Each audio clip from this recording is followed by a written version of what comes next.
La la la la la ya, la la la la la ya, la la la la la ya, la ya.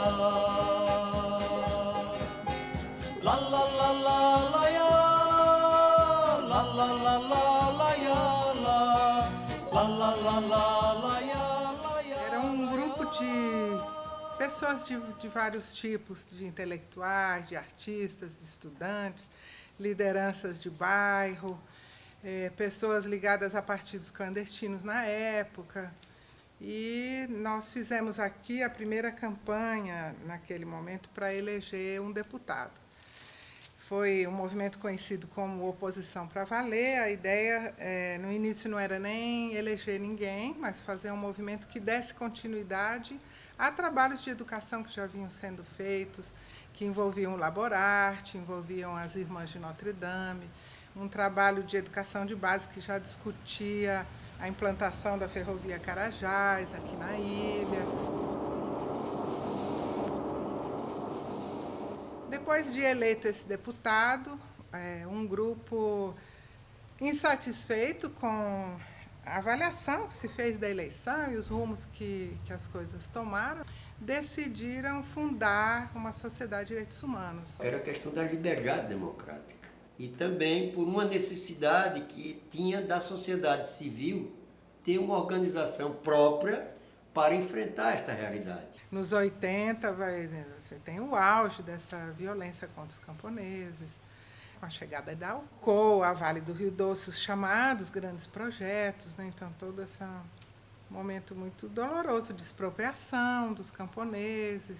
Por conta desse ato de violência no campo, é que se criou exatamente as grandes periferias de São Luís, que aumentou aí esse índice da população, e nós aqui também enfrentávamos, isso que ele disse, essa luta que eram os companheiros que vinham do campo para cá, né?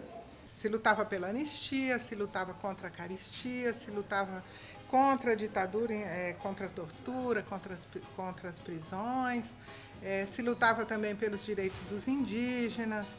Um trabalho mesmo de resistência, digamos assim, à opressão que se vivia naquele momento, né? La la la la la ya, la la la la la ya, la la la la la ya, la ya. La la la la la ya, la la la la la ya, la la la la la ya, la ya. Esta nova oração é uma canção de vida pelo sangue da ferida no chão, que não cicatrizará, nem tampouco deixará de abrir a rosa em nosso coração. E diga sim a quem nos quer abraçar, mas se for pra enganar, diga não.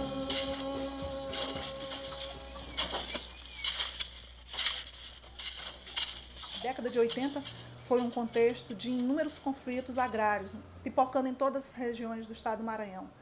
E era uma situação que exigia uma ação imediata.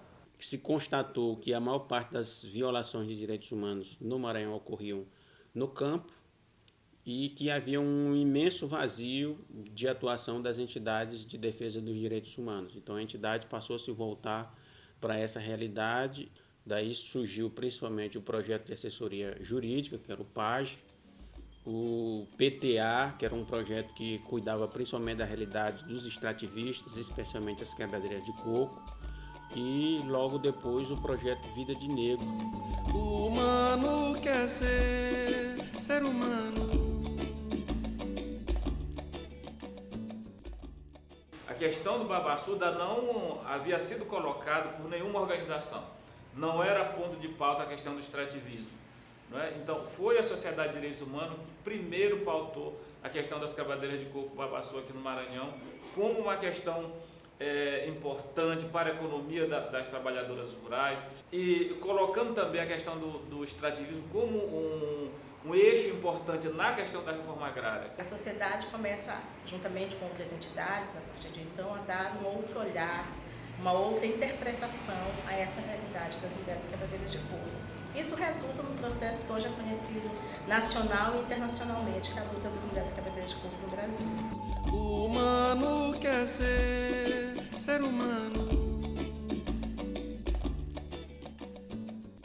O PAJ começou sua trajetória de atuação contribuindo com a luta pela reforma agrária no oeste maranhense, aquela região de Buriticupu, Santa Luzia, que era a região onde os sindicatos autênticos, principalmente aqueles que acompanhavam a linha contestatória do líder camponês Manuel da Conceição, passaram a se instalar naquela região. E a luta pela terra no Maranhão começou por ali. Eu me encontrei com os companheiros da Sociedade de Direitos Humanos. E como os companheiros defendiam direitos humanos, e nós éramos humanos, nós entendíamos que nós também estávamos incluídos nesses direitos, né? Também era nosso. A gente chamava essa linha de trabalho de acompanhamento sócio-jurídico, porque não era apenas o acompanhamento do advogado nas situações judiciais, né, relativas a essas áreas de conflitos. Mas havia também já uma ação que era de formação, de fortalecimento organizacional dessas comunidades. Né? O humano quer ser humano. Logo em seguida surge o projeto Vida de Negro, cuja proposta continua a ser a de defesa do território, de comunidades tradicionais, mas voltado principalmente para as comunidades negras rurais quilombolas. Isso tudo em parceria com um segmento importante, talvez o mais importante do movimento negro aqui, que foi o Centro de Cultura Negra.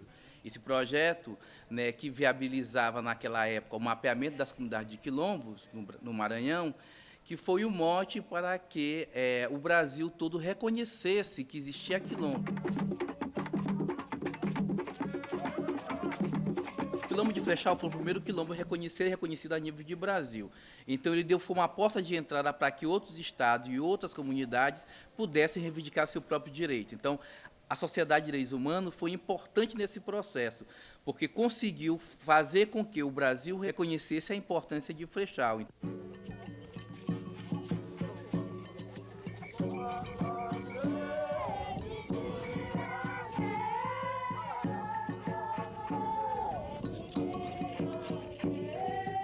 Cartórios das comarcas aqui dessa região têm um rico acervo de documentos, muitos do século XIX, sobre as terras daqui. A Sociedade Maranhense de Defesa dos Direitos Humanos reuniu esses documentos em uma série de relatórios, mostrando a importância dessa comunidade de Flechal na preservação das tradições culturais e sociais e também na convivência harmoniosa com o ambiente.